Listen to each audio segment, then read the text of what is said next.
mayoritas sama saja, mereka nggak Syiah itu sama saja. Kalau Syiah sih lebih kalau saya menurut lebih gentle. Walaupun mereka sedikit, mereka belak-belakan saya begini. Tapi kalau ini pura-pura, tak banyak takiyahnya nih. Iya. Takiyah dari Wahabi itu lebih banyak, teman. Assalamualaikum warahmatullahi wabarakatuh. Halo teman-teman, ketemu lagi dengan Doa Bang Desa ya di channel Mr. Coach. Yuk mari kita ngobrol di channel ini. Yuk mari kita siapkan kopinya yang kental, ngolah pikir dengan share serius tapi santai. Cek. Sallallahu alaihi wasallam يقول ويح عمار تقتله الفئة الباغية يدعوهم إلى الجنة، يعني راية علي بن أبي طالب تدعو إلى الجنة ويدعوه إلى النار، يعني راية معاوية تدعو إلى النار. أنا آخذ بقول النبي أو آخذ بقول ابن تيمية الكذاب المفتري. سؤال هذا الحديث الذي ذكرته الآن هل النبي قال أن فئة معاوية في الباغية؟ تفضل. من الذي قتل إذا؟ من الذي قتل عمار؟ من الذي قتل عمار؟ من الذي قتل عمار؟ الذي يعتبر لا، هذا الكلام الذي يعني رسول الله قتل حمزة، يعني رسول الله قتل حمزة عندما أخرجه في أحد. هذا كلام مال واحد حاقد، كلام مال إنسان جاهل ما يعي شيء. النبي تسبب بقتل حمزة، مو هذا الكلام، هذا كلام مال أطفال. ابن تيمية يقول أن كلتا الطائفتين المقتتلتين. Itu tadi statement orang Wahabi gendeng buat ya. Lah iya. Dia memahami itu dari mana, mendapatkan cerita itu dari mana, apakah dari Ibnu Taimiyah, yang pasti dari kitab-kitab mereka, apa dia itu salah paham atau bagaimana? Kok bisa dia sampai bernarasi seperti itu? Ayo. Bahwasanya dia bertanya tuh, siapa yang menghilangkan paman Nabi Hamzah ini gitu aja. Tanya balik, lo siapa? Ya Rasulullah sendiri katanya. Tuh Wahabi gendeng gitu teman-teman ya. Kok bisa kalau nggak ada sejarahnya, Bos. Nah, dia memahami seperti itu otomatis membaca dari sebuah ajaran itu. Oh iya. Entah membaca dari mana, kan aneh-aneh tuh yang kitabnya Ibnu Taimiyah yang tebel-tebel tuh aneh-aneh, termasuk mengkritik Sayyidina Ali segala macam kan banyak, Bos. Termasuk Muhammad bin Wahab yang tidak mengikuti agamanya Muhammad bin Abdul Wahab maka kafir, kan ada kita gitu bos. Foto dari kitab Ad-Duror As-Saniyah kita baca dulu dari atas. Hadhihi Ad-Duror As-Saniyah kullu man lam yadkhul dina Muhammadin ibni Abdul Wahhab min kulli biladil Islam fahuwa kafirun musyrikun halalud dami wal mal. Ya, kalau yang dipelajari cuma tauhid wasitiyah ya nggak ada gitu-gitu.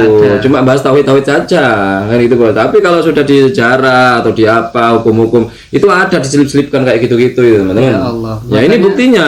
Kok bisa dia benar sih kayak gitu? Dari mana dia dapat data? Oh iya, nanti orang-orang Wahabi yang ada di Indonesia nanti pemahamannya seperti ini, nanti berkembang kalau sudah fanatik. Kan sementara ini kan mereka masih baru bos, iya, jadi nggak berani Wahabi yang senior itu mengajarkan yang aneh-aneh. Kalau sudah fanatik, buta sudah mengagumkan banyak fanatik sudah baru ini dimasuki lah ajaran-ajaran seperti ini. Tuh ya kan, apa kalian mau anak kalian juga kayak gini menuduh Nabi Muhammad yang menghilangkan pamannya sendiri Sayyidina Hamzah waktu di Uhud itu. Bos ya, kayak gitu teman-teman. Ini loh narasi dari mana? Wahabi koplak ini ya kan. Ini yang di Indo masih ada mayem, masih menunjukkan akhlakul karimah yang mulia, bahkan hari Pras pun masih bisa dijuluki Syekh Al-Fadil, masih bisa itu ya. Tapi lama-kelamaan nah kayak gini sudah jadinya. Bos ya, ini kalau sudah kayak gini baru mereka akan menampakkan taring ya teman-teman ya, akan mengeluarkan tanduk yang asli itu. Berarti masih bertopeng sekarang, Bos. Masih menggunakan topeng dia ya kan, topengnya topeng lucu-lucu itu bos, topeng apa Hello Kitty kayak gitu-gitu bos, topengnya bukan topeng baik-baik lah bos, topengnya Mario Teguh segala macam, orang bijak-bijak mereka itu ya. Nanti kalau sudah pada saatnya tuh mereka kayak gini ya, sama saja mereka nggak Syiah itu sama saja. Kalau Syiah sih lebih kalau saya menurut lebih gentle. Walaupun mereka sedikit, mereka belak-belakan saya begini. Tapi kalau ini pura-pura, tak banyak takiyahnya nih. Iya. Takiyah dari Wahabi itu lebih banyak teman-teman ya daripada takiyah Syiah. Kalau takiyah Syiah itu masih kasar biasanya, masih ketara. Tapi kalau Wahabi ini takiyahnya halus teman-teman. Halus sampai mengatakan manhaj salafi itu. Manhaj salafi. Kalau Syiah malah terang-terangan Syiah. Iya, tapi kalau mereka apa? Nabi Wahabi. Ketahuilah bahwa Rasulullah Shallallahu Alaihi Wasallam itu juga Wahabi dan pas nama beliau Muhammad. Apa? Oke, sahabat Wahabi. Kemudian juga Abu Bakar, Umar, Utsman, Ali radhiyallahu anhum yang di dalam banyak pernyataannya mengajak kembali kepada Al-Quran dan Sunnah di saat fitnah juga Wahabi. Wali Songo, Wahabi, semuanya. Terkait sejarah para sunan, saya sangat tertarik pada sejarah Sunan Giri yang dari sepak terjangnya, jika saja beliau hidup hari ini, saya sangat yakin beliau akan disebut Salafi atau Wahabi. Iblis Wahabi. Itu teman-teman, ya, halus mereka itu takiannya ya. Oke, lanjut. لأنه اجتهد فاعترفت أن النبي اجتهد هل الله خالف النبي باجتهاده أم وافق النبي تفضل جاوبني في هذه المسألة خالف النبي صلى الله عليه وسلم الله أكبر النبي الله يخالف نبيه ويوافق عمر كبروا يا أخوان حق لكم أن تفخروا والله انظر كيف بدأ التشويش انظر أي تشويش يا شيخنا أي تشويش أنت تقول الله ضد النبي أنت تقول أن الله يخالف النبي أنت الآن تقول شيخنا الحبيب. Ini dia live percakapan dengan siapa kita nggak tahu bos ya. Maksudnya ini moderatornya itu apa, hostnya itu siapa, apakah dari Syiah atau dari Sunni kita nggak tahu. Yang pasti yang dipertanyain itu Wahabi, yang jawab itu Wahabi. Hostnya ini tanya tuh dalam masalah penutupan hijab bagi istri-istri Nabi. Waktu itu kan Sayyidina Umar tuh yang apa ya, sebentar menegur istri-istri Nabi, maksudnya berstatement lah Sayyidina Umar mengenai usulan Sayyidina Umar sebaiknya tuh istri-istri Nabi itu pakai hijab atau pakai hail atau apalah yang tidak bisa bebas untuk ditemui orang-orang gitu bos. Nah, di sini bosnya tadi nanya tentang masalah itu, Allah yukhalifun Nabi dan wafaqa Umar atau bagaimana? Allah menyelisih Nabi dan menyepakati Sayyidina Umar atau bagaimana? Jawaban Wahabi, ya betul, Allah menyelisih Nabi dan mencocoki atau sepakat dengan Sayyidina Umar, makanya langsung turun wahyu mengenai hal itu. Nah, ini perkataannya ini loh, perkataan mereka itu seperti itu ya. Nah iya, masa Allah apa? Menyelisih. Allah menyelisih Nabi, Allah tidak mendukung Nabi, tapi mendukung Sayyidina Umar, begitu. Narasinya itu mereka itu. Makanya dari ini timbullah narasi pengembangannya. Bahwasanya seandainya ada Nabi lagi tuh setelah Nabi Muhammad, pasti Sayyidina Umar jadi Nabi. Kenapa? Karena mereka berkesimpulan beberapa kali, mungkin lebih dari satu kali, firman Allah, firman-firman yang turun itu berkenaan dengan perkataan Sayyidina Umar. Jadinya mereka berasumsi kayak gitu. Seandainya nih ada Nabi lagi, tentu Sayyidina Umar jadi Nabi gitu. Nah, makanya ini mereka pun berani kan begitu statementnya kan. Iya memang betul, Allah tidak sepakat dengan Nabi Pak, tapi malah sepakat dengan Sayyidina Umar begitu bos. Jadi karakternya Wahabi itu kayak gitu. Contoh film dulu, film bulan puasa kalau nggak salah, film keislaman itu judulnya bukan Muhammad Rasulullah, bukan, tapi Umar.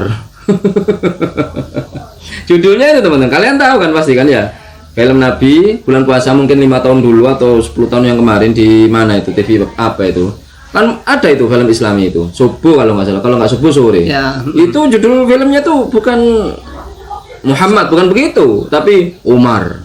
Nah, itu sudah menandakan Wahabi teman-teman. Jadi Wahabi ini mengidolakan Sayyidina Umar, sahabat Umar gitu. Nggak ada Umar gitu toh. Umar, judulnya itu judul filmnya Umar emang gitu. Saya dulu sempat nonton juga, kok ini judulnya Umar sih gitu loh. Saya telusuri emang filmnya Wahabi, pantas lah judulnya jadi Umar begitu. Umar atau Muawiyah kayak gitu-gitu mereka itu bos. Jadi itu karakter mereka teman-teman, ciri-cirinya begitu. Soalnya setelah Nabi mereka mengidolakan Sayyidina Umar sebenarnya, asobiyah kan begitu mereka kan. Kok bisa ya bos? Lebih mengidolakan sahabat Umar? Ya kayak gitu kalau sudah tasuk. Mereka menganggap sahabat yang paling lurus, paling adil, paling ditakuti, sampai setan pun takut melihat namanya kan begitu. Jadi mereka mengidolakan Sayyidina Umar kan begitu bos. Terus mereka beranggapan setelah Kalau enggak Sayyidina Umar nih yang masuk Islam, Islam enggak maju dulu. Berarti lebih gak suka kepada sahabat Sayyidina Ali. Oke, ya, kalau Sayyidina Ali enggak pernah disebut, Jarang mereka nyebut Sayyidina Ali itu. Itu Sayyidina Ali inilah hancurnya kekhilafan ini, ya kan? Berarti mengkambing hitamkan berarti. Kalau Sayyidina Umar tuh semenjak Sayyidina Umar masuk Islam tuh Islam berkembang. Yang dulu takut mau Islam sekarang terang-terangan. Kenapa? Ada backingannya Sayyidina Umar. Siapa yang nggak takut sama Sayyidina Umar? Kan begitu. Kan penilaian mereka itu, ya kan? Tapi kalau Sayyidina Ali tuh semenjak Sayyidina Ali nih Islam jadi pecah. Ya kan? Ada Khawarij, ada Syiah, ada Sunni kayak gitu jadinya. Kenapa? Nggak tegas nih Sayyidina Ali nih. Ya maklum anak muda gitu. Kritik-kritiknya yang disampaikan oleh Ibnu Taimiyah lah nggak jauh dari narasi-narasi kayak gitu, Bos. Syekh Ibnu Taimiyah sebagaimana yang diceritakan oleh Al-Hafidz Ibnu Hajar Al-Asqalani di dalam kitab Ad-Durar Al-Kaminah disebutkan bahwa Ibnu Taimiyah mencela Sayyidina Ali dan mencela Sayyidina Utsman radhiyallahu anhuma. Sebagaimana dijelaskan dalam kitab Ad-Durar Al-Kaminah, wa minhum mayyunsibuhu ila nifaqi liqaulihi fi ali ma taqaddama. Di antara orang-orang itu ada yang menisbatkan kemunafikan kepada Syekh Ibnu Taimiyah. Artinya Syekh Ibnu Taimiyah itu dituduh sebagai ulama munafik, sebagai orang munafik. Kenapa? Karena perkataan wali kaulihi dan karena perkataan Syekh Ibnu Taimiyah, innahu, bahwa sungguhnya Sayyidina Ali kana makhdulan haitsu ma tawajjaha, bahwa Sayyidina Ali adalah orang yang tersesat kemanapun Sayyidina Ali itu menghadap atau kemanapun Sayyidina Ali itu berangkat atau berada. Syekh Ibnu Taimiyah juga mengatakan bahwa Sayyidina Ali berperang untuk mendapatkan jabatan, untuk mengejar kepemimpinan, bukan karena agama. Oke, mungkin itu saja obrolan hari ini. Mudah-mudahan bermanfaat, mudah-mudahan mencerahkan, dan mudah-mudahan kita bisa bersikap bijak lagi. Yang baik-baik semuanya datang dari Allah, yang jelek-jelek datang dari kami. Mohon maaf. Wa akhirul kalam, assalamualaikum warahmatullahi wabarakatuh. Waalaikumsalam.